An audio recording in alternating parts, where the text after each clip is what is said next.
tous, on se retrouve pour un nouvel épisode analyse d'action pour la chaîne Cheese Investing, l'investissement boursier affiné. On se retrouve pour une analyse de Essilor Luxottica, valeur française, donc cotée au CAC 40, une valeur que j'ai en watchlist depuis assez longtemps, mais qui ne fait que baisser depuis que je l'ai en watchlist, pour être tout à fait honnête.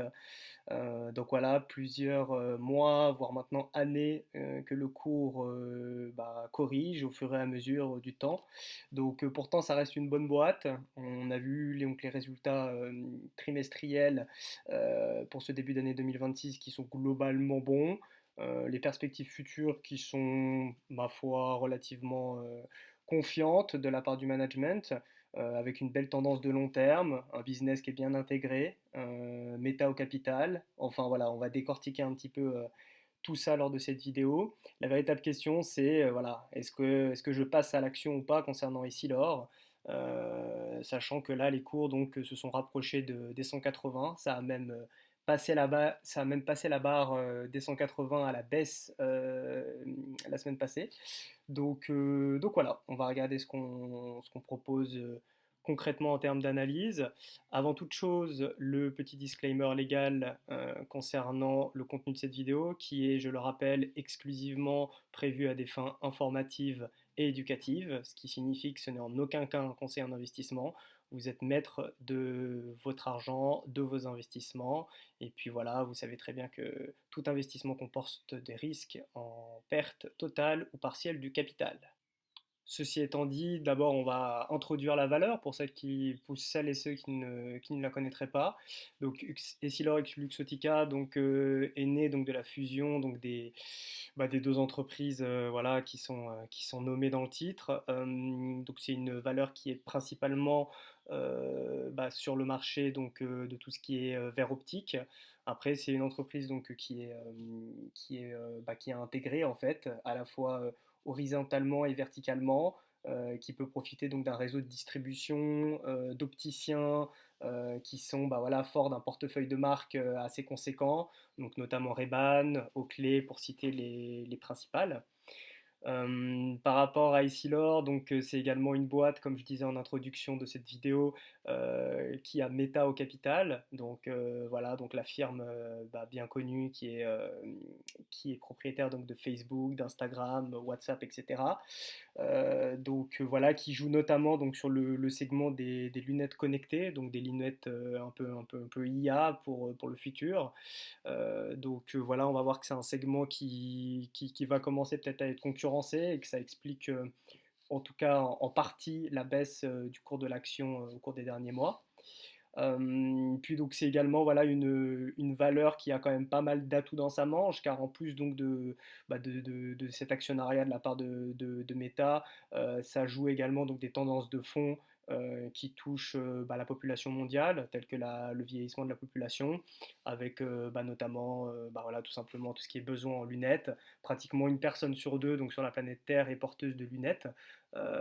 Puis c'est une tendance qui a globalement de beaux jours devant elle, étant donné que voilà, l'allongement de la durée de vie, etc. Enfin, vous connaissez un petit peu donc, tout ce qui est dynamique démographique sur le monde. Donc pour toutes ces raisons, donc c'est une valeur qui était plutôt privilégiée, en tout cas donc au cours des dernières années. On va regarder là le cours de l'action sur 5 ans avant de s'intéresser aux résultats.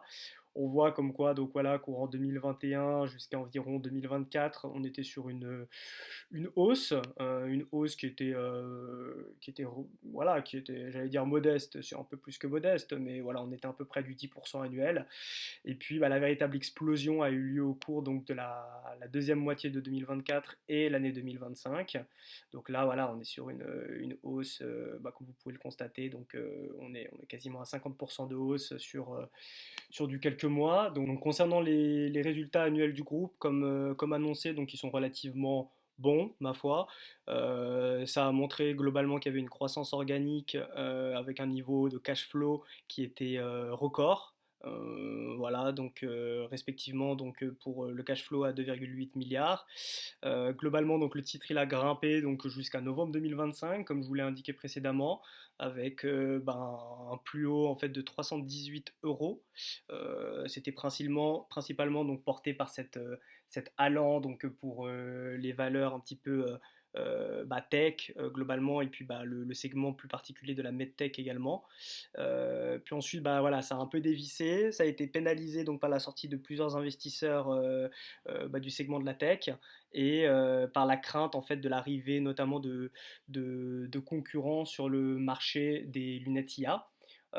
Notamment donc de la part donc d'Alibaba, voilà bien sûr l'entreprise chinoise, et puis également on peut penser que d'autres entreprises américaines telles que Google par exemple ne vont pas en rester là, ils vont quand même sortir eux-mêmes leur modèle. Mais voilà, force est de constater que pour l'instant les données financières restent relativement bonnes. Donc voilà, après je vous laisserai relire vous-même donc le rapport annuel pour vous faire votre propre opinion de la valorisation de l'action au cours actuel, qui est bien intégrée, notamment avec une chaîne de distribution de professionnels, donc de l'optique. Voilà, je pense dont l'efficacité n'est plus à démontrer, étant donné qu'Essilor est vraiment présent mondialement, donc avec des revenus très diversifiés. Malgré tout, donc voilà, ça reste une entreprise avec des segments qui peuvent être donc concurrencés, comme je l'ai dit juste avant. Ils peuvent également peut-être un petit peu pâtir en quelque sorte du partenariat en fait avec Meta, tout simplement parce que l'entreprise américaine n'a pas forcément les mêmes attentes, on va dire, vis-à-vis de leur modèle de lunettes connectées qu'ils vendent avec notamment Ray-Ban, donc une marque d'Essilor.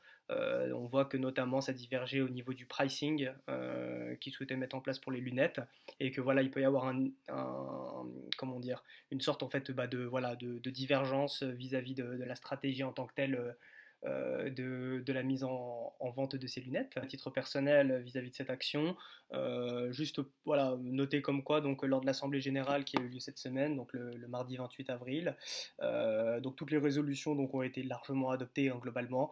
À noter quand même que les seules résolutions donc, ont eu un peu moins de pourcentage, en tout cas en termes d'approbation pour l'Assemblée Générale. Donc en fait, c'est les rémunérations des dirigeants, donc notamment Francesco Minieri et le directeur également général délégué.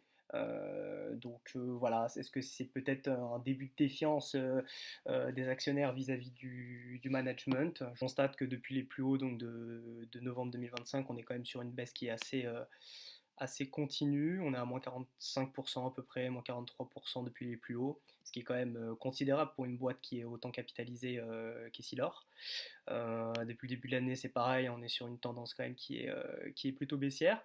Pour autant, on reste quand même sur une dynamique de long terme, de très long terme, qui est globalement positive. Ce qui est intéressant, c'est qu'on est retombé donc sur des niveaux là autour des 180, 182, qui est en fait une ligne globalement de support, enfin de résistance devenue support, qui est donc de très long terme. Depuis environ 2021, on est sur cette ligne de 180 qui est très importante.